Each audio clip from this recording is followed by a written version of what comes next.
and get some really good progress, and then it just kind of held for a bit. I think there's some opportunities here with what Ada County has going on, and I'll let Commissioner Huff talk a little bit more about that, and some ARPA funds and other things. And I know having partners in the community, and actually I was in a meeting yesterday where they were discussing the need to increase the forensics capacity of the state as it is.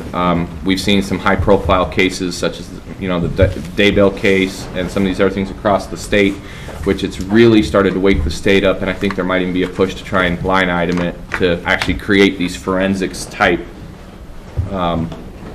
places. And it's been interesting as we've started to talk about tying it in with a partner hospital and a partner learning institution. It makes all the sense in the world to have that synergy together, because what better way to have a university involved and an actual medical provider involved that's there, and that seems to give a lot of people's attention. So we'll see what happens in the legislature. You want to fill in Ada County? Yeah, we met with Ada County last night and talked about creating a regional forensic pathology program that would serve the southern end of the state, because as we all know right now, Boise is taking care of everybody, and they're on track to, I believe, exceed 800 autopsies for the year, which they are this close to burnout. And what other adjectives did they use last night to just about being done? And they're getting some pressure from their commission to maybe not be so kind and help the whole state out and things like that. And so that's kind of the push that I've worked with Commissioner Tubby on, about we need to start moving on this and getting somewhere with that. So that's kind of my part in it, where we're at. And in our conversation last night, actually we talked a little bit about talking with the legislature also, and having 3 regional areas. Coeur d'Alene and that area up there, they go out of state and they go to Spokane now, and Spokane has kind of voiced that they're overburdened also, and maybe not. And so it's a reality. It needs to happen.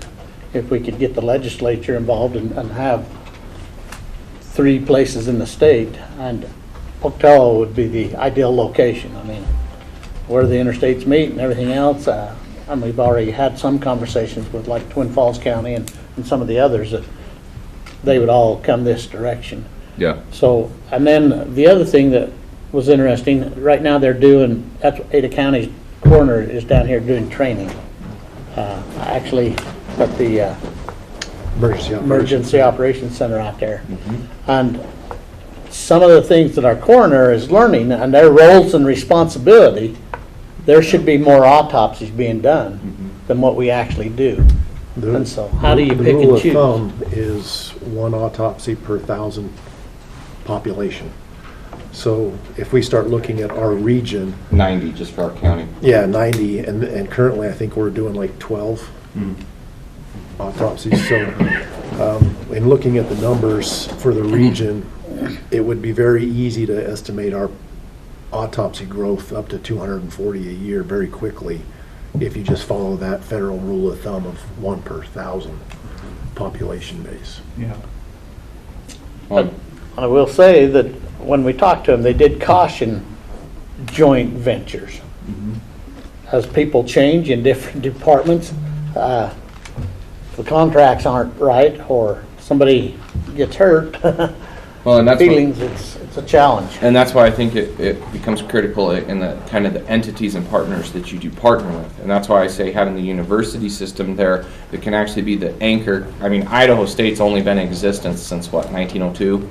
I mean, and so there's a way to institutionalize something where, and this is kind of the thing that you see in Ada County, they have a different board of commissioners, so their spending priorities and budget is they have this very, why are we helping anybody else attitude. Where if we can help partner, and especially if you have the legislature involved, you have a university, a learning institution that is probably not going to go anywhere. And if you can institutionalize this, especially under law with the legislature, us changing, coming and going can't screw this up. And that's really where I would like to get, because then it stabilizes it for the court system, for the university to have that aspect, and then having the hospital then knows that, hey, in the middle of the night, this isn't just going to change on a political level. Okay, and at this point, before I turn time over to you guys, I think we might go into executive session. to tell us about your roles, responsibilities, and your feelings so that it's not on any- the public record.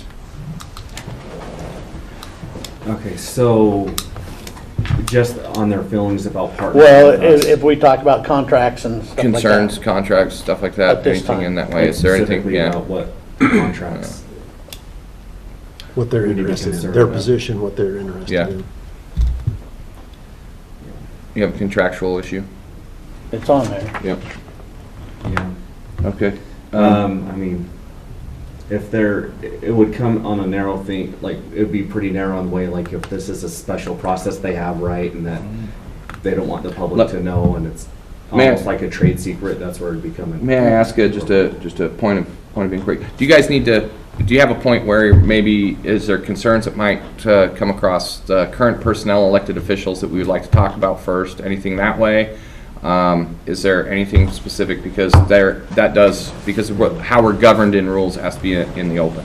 If there's something that, if we have concerns, we have issues that currently are sitting that maybe cause red flags, we can enter into executive session, or if in contractual things, this is our money type things specific. I know we have a private entity as a hospital that sometimes we don't, you know, that you guys have things. We are different because we're just used to dealing with this, and that's really what we want to caution, is if there's anything Yeah, that would. so maybe I could share and then we could decide. So what we want to talk about too involves contractual relationships with physicians and salaries and stuff. So if it is Yeah, appropriate to that go would- into executive session, would that protect those conversations? and Yeah. Information?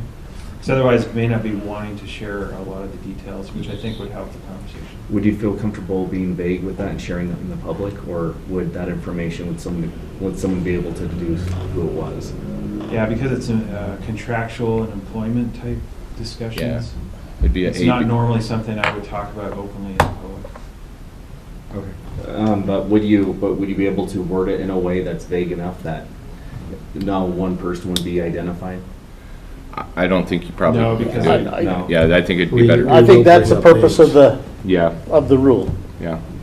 honestly. Mr. Chairman, I would move to go into executive session under Idaho Code 74206,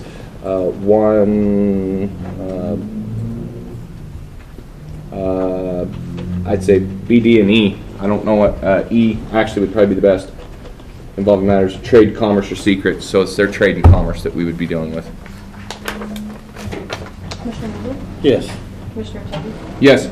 Commissioner Hall? Yes.